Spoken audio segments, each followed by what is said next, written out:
our customer service really starts with the whole staff kind of being empowered to do whatever is necessary, because we're about the experience. That's kind of my whole philosophy, is kind of sell the wow, have a great experience, and then everything else that is good will follow from that. So I got my head professional who works under me, I've got an assistant, and we have a young lady who works in our golf shop, and there's no boundaries. So, no fear of failure for them, never get mad, never get angry. We do what we can to take care of the customer, and we'll sort it out after the fact.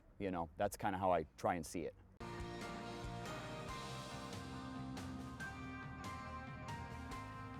To get the staff engaged in it, really it starts with the process of merchandise selection. So I try and involve those guys in that part of it too, especially our young assistant. Let him out there, see sit in the vans and see the clothes and have some ownership in what we bring in, because I value their opinion, because if it's just me doing the buy-in, you'll end up with the same stuff. And you got to bring in some stuff that maybe you wouldn't, but they see it differently and they look at it a different way. So it starts there, and then I just have a really good staff. I'm very blessed that they want to take an interest in, and they know, again, they can do whatever they want. And it's a coaching sort of atmosphere, and do a display. If you've never done one before, odds are it's going to be great, but if it's not, we talk about it and we work on it. So just love to have those guys involved.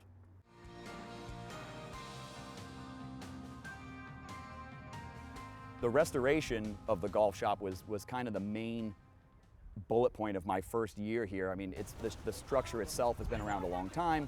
The gentleman who was here before me, fantastic pro, legend in the section, and when he left, they just hadn't done anything during the last part of his tenure there, and they waited for when they made the switch, and they said, here you go, you've got X amount of dollars, have at it. And they really, I owe the club a lot, because they let me go with my vision for it, which was nerve-wracking but fun. I'd never done anything like that, and really just tried to kind of pick a model that we fit. We got a small shop. It's never going to be one of the sort of like the cookie cutter with the Heritage Creations and all the built-ins. So we went for a sort of boutique sort of look, and thanks to my wonderful wife, I've spent a lot of time sitting around boutiques, looking around, holding the purse, doing that sort of stuff. So I had a good idea what I wanted. The club just supported me, and we were able to pull it off.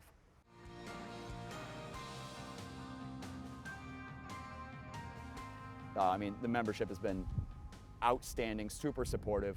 They love this place, and they just wanted, to have a great shopping experience where they could get the logo and rep their brand, and they're very proud to belong here, as they should be, and they've been nothing but awesome to me. So it's been very well received.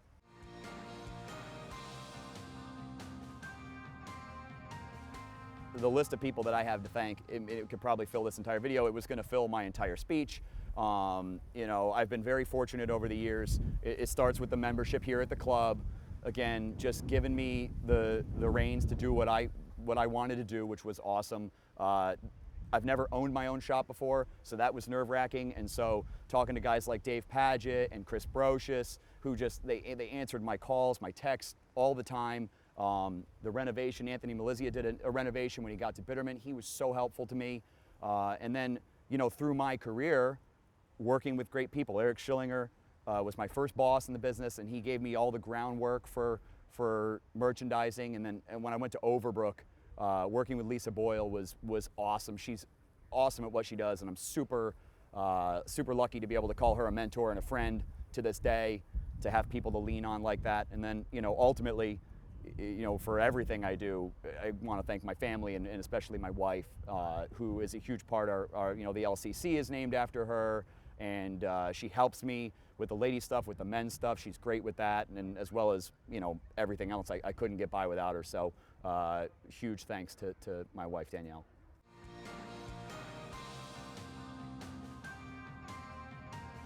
So a tip for a young professional who wants to get involved in this is you got to kind of be fearless, and you got to try new things, and you can't be afraid to bring in something that might not work out. You got to get to know your customers and what they want, and there's no way to do that and bat 1,000, I don't think, especially when you get to some place that's new.